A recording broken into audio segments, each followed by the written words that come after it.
From the land to Grant University in Urbana-Champaign, Illinois, this is the Closing Market Report. It is the 17th day of April, 2026. I'm Illinois Extension's Todd Gleason. Coming up, we'll talk about the commodity markets with Mike Zuzolo. He's at globalcomresearch.com out of Atchison, Kansas. And Eric Snodgrass will join us to discuss the agricultural weather forecast. I'll too remind you to visit our website at willag.org, willag.org, where you can get an early start today on next week's spring fund drive. Just hit the donate here button, and we'd be glad to have you put into the commentary section in support of agriculture so that the staff and management here at WILL know you're making a contribution on behalf of the ag programming at Illinois Public Media. On that note, my brother, Tim Gleason, has made a contribution. Our theme music for both the Closing Market Report and Commodity Week, which comes up immediately following this program, are written, performed, produced, and courtesy of him.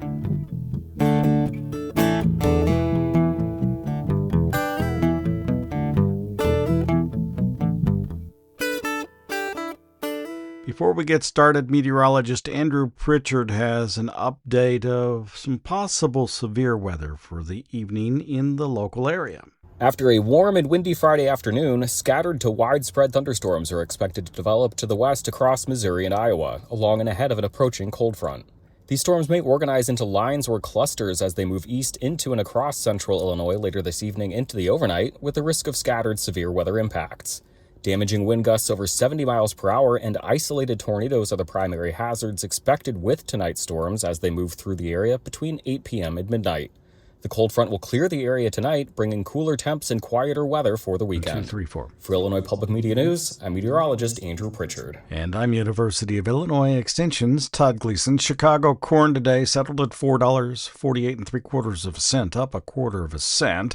July futures at $4.57.5, down 1/4. And new crop December, $4.77 a bushel, up 1/4. May beans 3.5 higher at $11.67 1/4. July $11.83, up 2.5 cents. And November soybeans 1/2 cent higher at $11.56.5. Bean meal 90 cents lower at $3.3180. Bean oil at $68.16, $1.17 lower. July soft red winter wheat down 7 1/4 cents, settled at $5.99 1/4. The hard red July at $6.50, down a nickel for the day. Live cattle futures were 27.5 cents lower at $247.35. Feeders settled $365.67.5, down $2.85. And lean hogs at $101 and a nickel per 100 pounds, down 62.5 cents. Crude oil in the West Texas, that's the WTI, at $82.68, down $8.49. The crude oil Brent in global trade down $8.64 at $90.75. And the wholesale price of gasoline, a penny, or rather 16 6/10 cents lower at $2.92.5 for the day. Mike Zuzolo at globalcomresearch.com out of Atchison, Kansas now joins us to take a look at the marketplace. Hi, Mike. Thanks much. You and I are talking before 2 o'clock today, and the cattle on feed report would be due out. I'm wondering if you could put it into context, though we haven't seen the numbers, with maybe some things that have been happening this week, including the settlement of the strike at the JBS plant in Colorado and them going back to work. They had gone back to work already, but at least they have a settlement there. Can you tell me about those things in combination? Yeah, I mean, as far as actual supply-demand fundamentals and daily kill, it really hasn't shifted too much. It does show that JBS probably did a good job of making up for the lost kill in other plants, Todd. I think we saw a kill of about preliminarily 512,000 on, I believe it was Thursday's kill. And so that's right in there with what the trade has been expecting, if you ask me. The cow and feed report, though, I think it takes on added importance in respect to the hard break in the energy markets. The fear of the trade, I think, was increasing this week that the summer driving season, the summer grilling season, after the CPI numbers came out, really do show, I think, and the trade understands, I think, that this year's summer grilling season and the demand being surprisingly good like we saw last year is going to be a very big uphill battle with 100% ground beef prices dancing close to $7 a pound versus around 5.10, 5.15 2 years ago, whereas bone-in chops and boneless chicken breasts both at about the same price as 2 years ago, both of them in the $4 range. So when you add together the strength of the earlier week's move and the energies, the CPI data, the market probably started to wonder whether they should be this long in the cattle going into the on feed report, since the placements number being around 93% on average kept us on feed as of April 1 in the trade's mind close to 100% of last year. So those are two big pieces of the puzzle, I think, that's going to probably direct our trade as we get post cattle on feed report. Well, if you take a look at some other things that happened through the week, there is a ceasefire with Iran at the moment and in Lebanon between the Lebanese and Israel. I'm wondering what impact you think that might have, and if there are other things you've been watching in Washington, D.C. or policy on the global stage. Yeah, plenty on the latter. And just to kind of finish up and put a point and a dot on the cattle market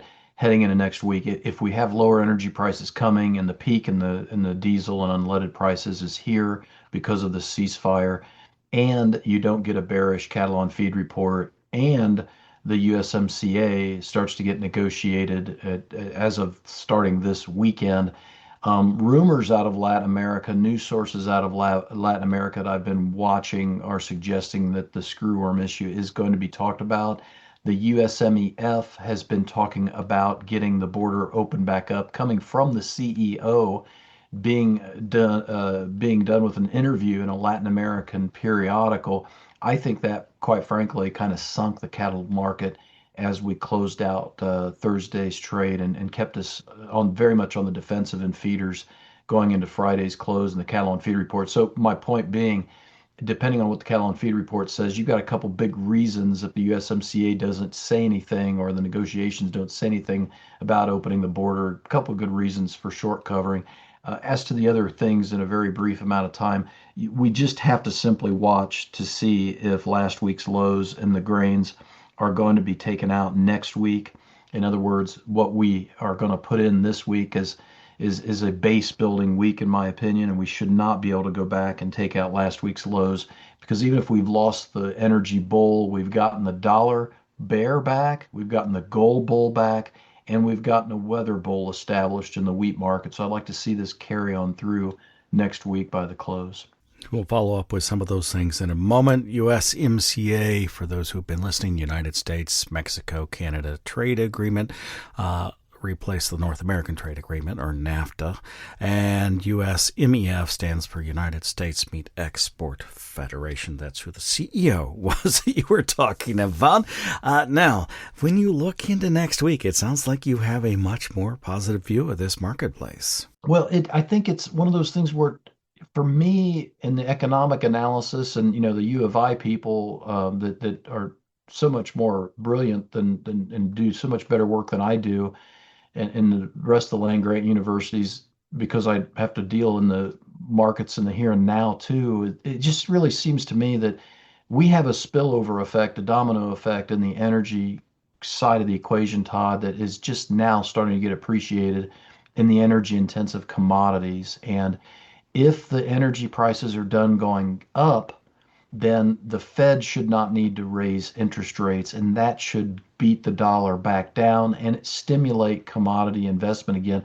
That's the biggest train car that we lost with the engine this last couple weeks. So there's a couple things working in the background that I think really support the idea that this market does not need to go back and go to new lows, especially given if we have a hard freeze in hard red wheat belt country this weekend, because we've got low acres and then probably low yield. And if the peace has broken out in the Middle East, it opens up the idea that the U.S. and China will probably meet and have their summit. And again, that should be supportive to the grain prices overall. Anything else to add before I let you go for the day? Just have a fantastic weekend and keep buckled up, Todd. All right, you too. That's Mike Zuzolo. He's at globalcomresearch.com out of Atchison, Kansas. Joined us on this Friday edition of the Closing Market Report that comes to you from Illinois Public Media. It's public radio for the farming world. Online on demand at willag.org.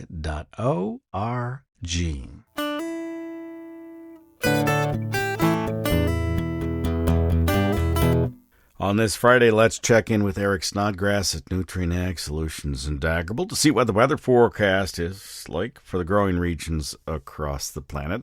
Eric, good to talk to you. This is the third week, so we finally get a chance to talk.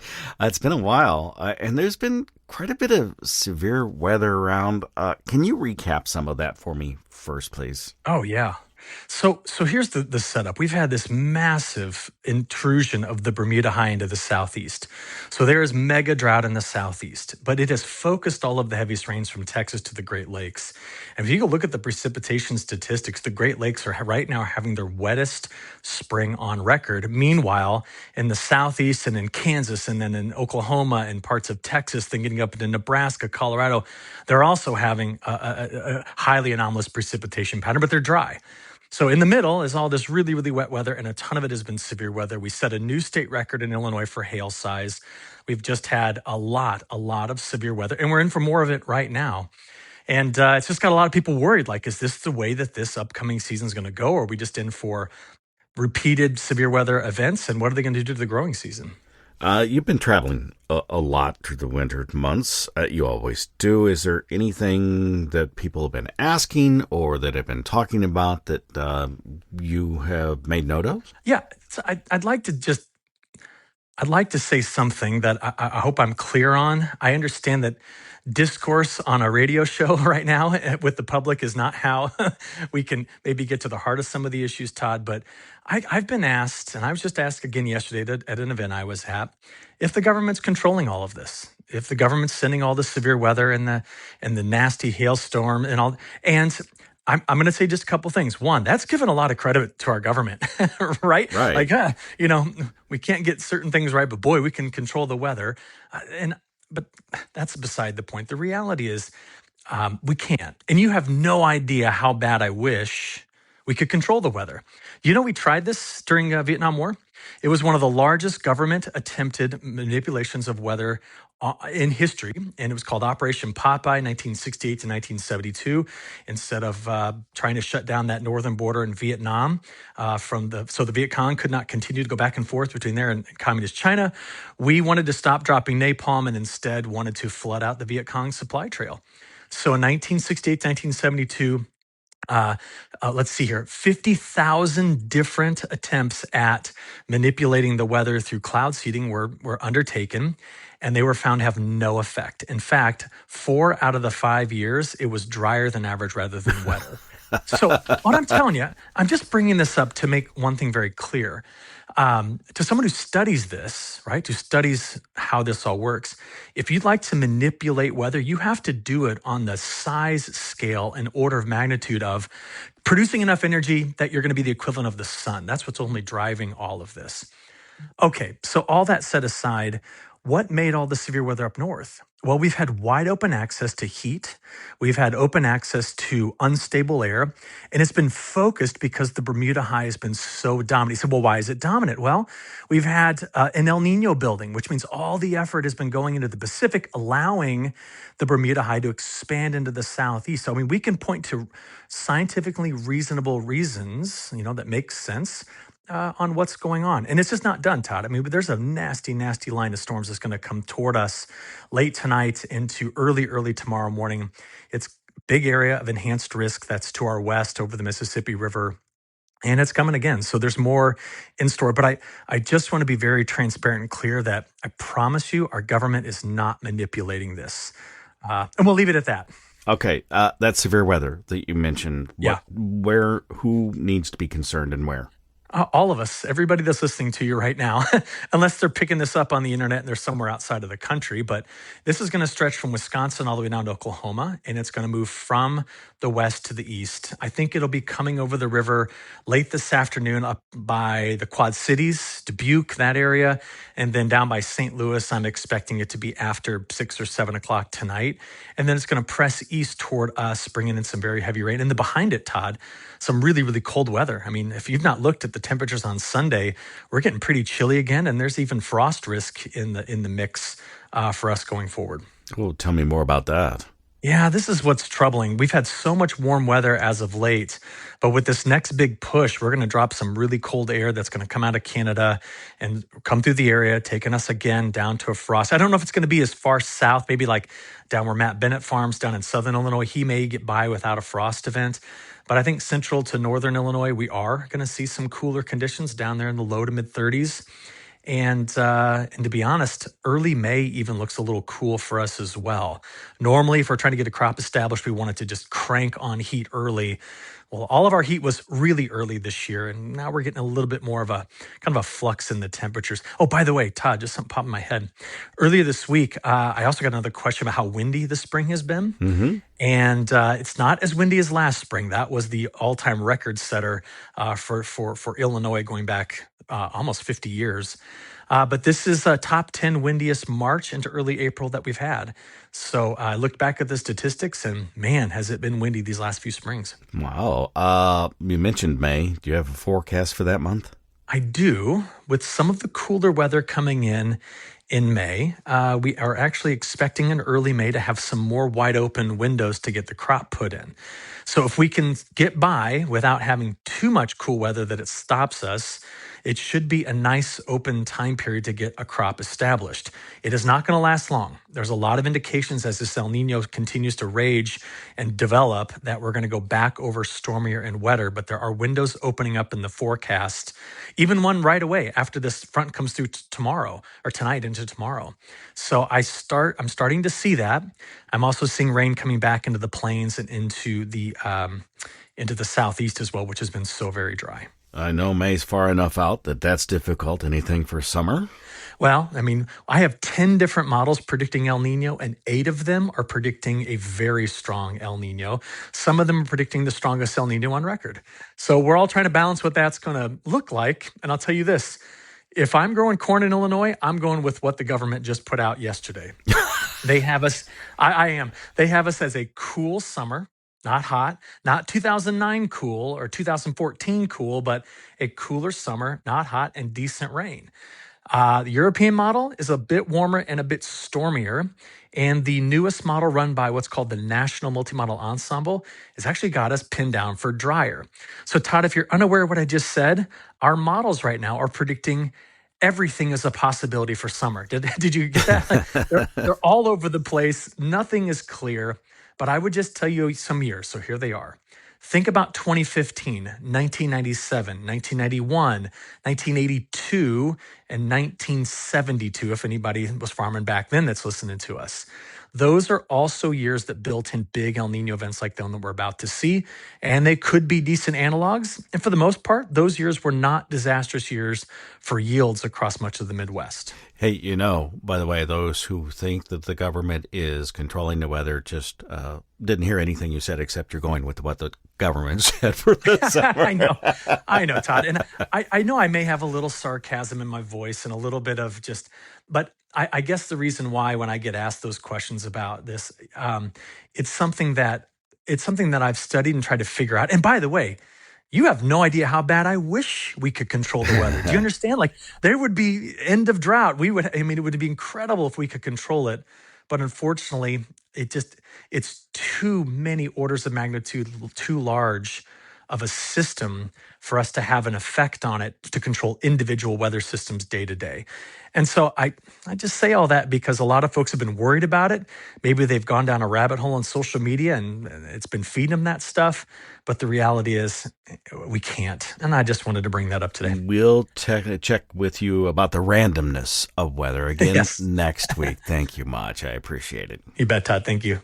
You're welcome. That's Eric Snodgrass. He is with Nutrient Ag Solutions, and Daggerable joined us on this Friday edition of the Closing Market Report that came to you from Illinois Public Medium. It is public radio for the farming world, online on demand anytime you'd like to listen to us at willag.org, willag.org.